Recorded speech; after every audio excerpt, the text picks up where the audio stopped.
అర్థం కాదు ఏంటి అంటే 70 ఏళ్ళ నుంచి ఎవడో వెళ్ళింది ఫస్ట్ ఈయనే వెళ్ళాడు ఇప్పటి వరకు. ఇప్పుడు చాలా మంది మాట్లాడుతూ ఉంటారు మేము అంత చేసాం ఎంత చేసాం అని చెప్పి. అసలు ఈయన చెప్పేదాకా ఉత్తరాంధ్రలో ఉద్దానం అనే ఒక ఏరియా ఉంది, అక్కడ కిడ్నీ వ్యాధులు ఉన్నాయని తెలియదు ఎవరికి. విజయనగరం జిల్లాలో బోధకాల సమస్యలు ఉన్నాయని తెలియదు. ఇంకా ఇప్పటికీ బోధకాల వ్యాధి ఉంది, ఎలిఫెంటియాసిస్ ఉంది, అక్కడ జనాలు ఇప్పటికీ దాంతో బాధపడుతున్నారు అనేది పవన్ కళ్యాణ్ గారు తీసుకొచ్చే వరకు లైమ్ లైట్ లో తెలియదు. ఇప్పుడు అందరూ ఏమంటారంటే మీకు ఏంట్రా మీకు ఒక సీట్ వచ్చింది 2019లో అంటారు. కానీ 2017 నుంచి మేము చేసిన పోరాట యాత్ర వల్ల ఇవన్నీ బయటకు వచ్చాయి. దాని రిజల్ట్ ఈ రోజు మాకు అధికారం వచ్చిన తర్వాత చూస్తున్నారు మీరు. ఓకే, కాబట్టి అదేమి మేము మా ఫెయిల్యూర్ అని మేము అనుకోవట్లేదు. అది మా ఫస్ట్ స్టెప్పింగ్ స్టోన్ సక్సెస్ కి. ఈ రోజు అధికారం వచ్చింది కాబట్టి ఇంకా రెస్పాన్సిబుల్ గా చేయగలుగుతున్నాం. అధికారం రాకపోయి ఉన్నా కూడా పవన్ కళ్యాణ్ గారు ఆదిలాబాద్ లో చేసినట్టు ఆయన సొంత నిధులు ఖర్చు పెట్టి ఎంతో కొంత చిన్న స్థాయిలో చేయగలిగేవాడు. ఈ రోజు అధికారం వచ్చింది కాబట్టి 1000కి పైగా గ్రామాల్లో రోడ్లు వేయగలుగుతున్నాడు. అసలు రోడ్డు అంటే ఏంటో చూడకుండా డోలీల్లో కొండల మించి కిందకు వచ్చేటటువంటి గ్రామాల్లో మీకు ఇండిపెండెన్స్ వచ్చిన తర్వాత, ఈ దేశానికి స్వాతంత్రం వచ్చిన తర్వాత ఏ నాయకుడు పర్యటించినటువంటి గ్రామాల్లో, ఎక్కడ రోడ్లు అయినటువంటి గ్రామాల్లో ఆయన వెళ్ళి పర్యటించి ఈ రోజు వేయగలుగుతున్నాడు. అది ఆయనకు వచ్చిన అధికారం దానికి రిజల్ట్ తప్ప ఆయన ఇంటెన్షన్ ఓడిపోయినప్పుడు అదే, గెలిచినప్పుడు అదే ఆ ప్రాంతానికి సంబంధించినంత వరకు. అండ్ ఎక్కడ ఉన్నాడు, ఎక్కడ బస చేశాడు అంటే డుమ్రిగూడ మండలంలో బస చేశాడు నైట్. సరే ఈ డుమ్రిగూడ మండలం ఏంటి అంటే మీకు అసలు గుర్తుండుంటే 2018లో ఎమ్మెల్యే గారైన కిడారి సర్వేశ్వరరావు గారిని, తర్వాత తెలుగుదేశం పార్టీకి అక్కడ లోకల్ లీడర్ అయినటువంటి సివేరి సోము గారిని, వీళ్ళిద్దరిని కూడా మావోయిస్టులు కాల్చి చంపేశారు. అంత ప్రాబ్లమేటిక్ ఏరియాలో ఒక డిప్యూటీ చీఫ్ మినిస్టర్ ఓ రాత్రి అంతా అక్కడ ఉండిపోయి కాలినడకని నడుచుకుంటా టాపరాయి దాటి ఈ గ్రామాలకు వెళ్తున్నాడు అంటే అతనికి ప్రజాసేవ చేయాలి, ప్రజల కోసం మనం నిలబడాలి అనే ఇంటెన్షన్ కానీ చిత్తశుద్ధి కానీ లేకపోతే అసలు ఎందుకు వెళ్తాడు? ఇది point number 1. And okay, road చేస్తున్నాడు, ఇవన్నీ ఓకే, చాలా మంది మాట్లాడారు. కానీ ఒకటి మాత్రం ఫ్యాక్ట్ ఏంటంటే 8 ఏళ్ళ పిల్లాడు ఇంట్లో ఉంటే ఆడు జస్ట్ కింద పడిపోతేనే మనకి గుండె ఆగినంత పని వద్ది. అలాంటిది ఇంత పెద్ద యాక్సిడెంట్ జరిగి ఆల్మోస్ట్ ఈరోజు అతని లంగ్స్ లోకి మొత్తం స్మోక్ వెళ్ళిపోయి అతని కాళ్ళ మీద బర్న్స్ ఉంది. ఇంత జరిగినప్పుడు కొడుక్కి అతను ఏ మాదిరిగా అసలు ఈ టూర్ నేను కంటిన్యూ నేను ఆ గ్రామానికి నేను ప్రామిస్ చేశాను, నేను అది ఫినిష్ చేసుకుని వెనక్కి వెళ్తాను అన్నది ఏదైతే ఉందో అది అసలు ఇంకా దట్ ఈస్ ద ఎపిట్.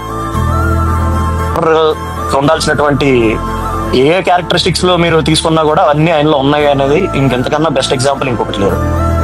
సో 100 డిసాటిస్ఫాక్షన్స్ ఉండొచ్చు మాలాంటి వాళ్ళకి పవన్ కళ్యాణ్ పార్టీ నడిపే విధానంలో ఉండొచ్చు, లేదంటే ఈ కమిటీల విషయంలో ఉండొచ్చు, 100 ఉండొచ్చు ఇష్యూస్.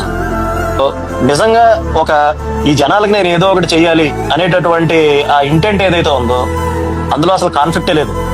శత్రువు అయినా సరే పొగడాల్సిందే పవన్ కళ్యాణ్. ఎందుకంటే ఈ రోజు ఏదైతే ఈ గ్రామం చేస్తున్నాడో ఇది హిస్టరీలో ఉండిపోద్ది పవన్ కళ్యాణ్ పేరు మీద. ఎందుకంటే నాకు తెలుసు రోడ్ వేయడం అంటే ఏదో చాలా రోడ్ వేయడం ఏముంది అంటే సిటీల్లో ఉండే వాళ్ళకి దాని ప్రాముఖ్యత, దాని ఇంపార్టెన్స్ అర్థం కాదు. ఇప్పుడు గోదావరి జిల్లాలో జిఎంసీ బాలయోగ్ గారు ఉండేవాళ్ళు, లోక్సభ స్పీకర్ కింద కూడా చేశారు ఆయన. అన్ఫార్చునేట్లీ ఆయన హెలికాప్టర్ యాక్సిడెంట్ లో చనిపోయారు. మీరు ఇప్పటికే అమలాపురం చుట్టుపక్కలకి వెళ్ళని దేవుళ్ళ చూస్తారు బాలయోగ్ గారిని. ఎందుకు? కొన్ని లంక గ్రామాలకి రోడ్లు వంతెనలు వేశారు ఆయన పేరు చరిత్రలో ఉండిపోయింది. అలాగా మీరు ఇప్పటికీ కొన్ని గ్రామాలు, పాసలపూడి లంక ఇలాంటి కొన్ని గ్రామాలకు మీరు వెళ్ళండి.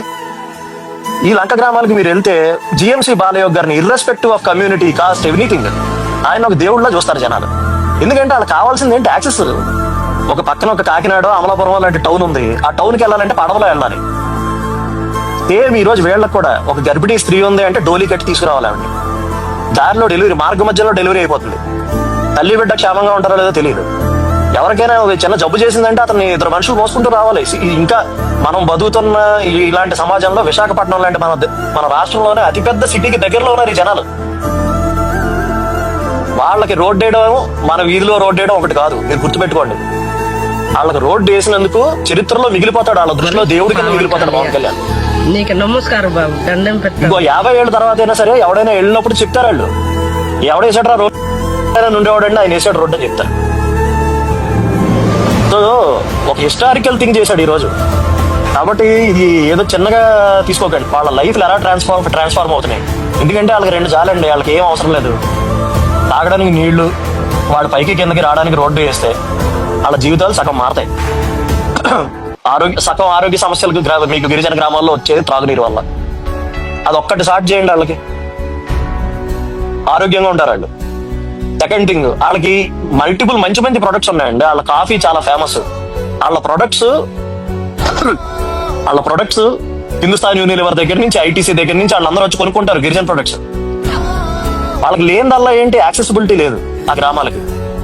నీకు ఎప్పుడైతే కనెక్టివిటీ వస్తుందో డెఫినెట్ గా 10 మంది 20 మంది లేదంటే ఒక 2-3 హ్యామ్లెట్లు కలిపి వాళ్ళు ఎప్పుడైతే ఒక అగ్రికల్చరల్ క్లస్టర్స్ కింద ఏర్పడి వాళ్ళు ఎప్పుడైతే లాజిస్టిక్స్ చేసుకోగలుగుతారో వాళ్ళ జీవితాలు మారుతాయి. దానికి కావాల్సినటువంటి ఫెసిలిటేషన్ చేస్తున్నాడు పవన్ కళ్యాణ్ ఈరోజు. కాబట్టి ఇదేదో జస్ట్ మీ ఊళ్ళో వేసిన సిమెంట్ రోడ్డో మన వీధి చివర వేసిన తార్ రోడ్డో కాదు, ఇది వాళ్ళకి జీవితం. వాళ్ళకి అంత గొప్ప పని చేస్తున్నాడు. కాబట్టి దయచేసి వీలైనంత వరకు మీకు ఎంత చేతనైతే అంత పబ్లిసైజ్ చేయండి. ఎందుకంటే అతను ఏం చేస్తున్నాడో చూపించే మీడియా లేదు, సెలెక్టివ్ గా చూపిస్తుంది. 7 స్టూడెంట్ సెంటర్ లో ఉండాలరా అంటే 8:40 వచ్చిన పవన్ కళ్యాణ్ మీద 10 మంది తోసేస్తే అది చూపించే మీడియా ఉంది తప్ప 70 ఏళ్ళ నుంచి రోడ్లు లేని గ్రామాలకు రోడ్లు వేస్తున్నాడు పవన్ కళ్యాణ్ అని బ్యాన్ రైట్ రాసే మీడియా లేదు. ఆయనకున్న మీడియా మీరే. కాబట్టి దయచేసి మీరే మాక్సిమం పబ్లిసైజ్ చేయండి. మీకు ఉన్నటువంటి మీ వాట్సాప్ గ్రూప్స్ అంటారా, లేదంటే ట్విట్టర్ హ్యాండిల్స్ అంటారా, ఇట్లా పోస్ట్ చేయండి. పవన్ కళ్యాణ్ ఏం చేస్తున్నాడో చెప్పండి. అతను చెయ్యింది ఏం చెప్పక్కర్లా, అతను చేసేదే చెప్పండి. ఎందుకంటే నిజంగా గొప్ప పని చేస్తున్నాడు. 5 సంవత్సరాల్లో ప్రభుత్వం 90 కోట్లు ఖర్చు పెట్టిందండి వాళ్ళ రోడ్ల మీద. ఈ రోజు పవన్ కళ్యాణ్ ఎంత శాంక్షన్ చేశాడు, ఇది చెప్పండి చాలు. మనం చెయ్యండి ఏం చెప్పుకోకర్లే, బాకాలు ఊదుకోకర్లే, ఫేక్ న్యూస్ లో ఫాస్ట్ ప్రాపగాండాలు చేయక్కర్లే. మనం చేసేది చెప్పుకుంటారా బాబు అంటున్నా అంతే. Thank you గుడంబ.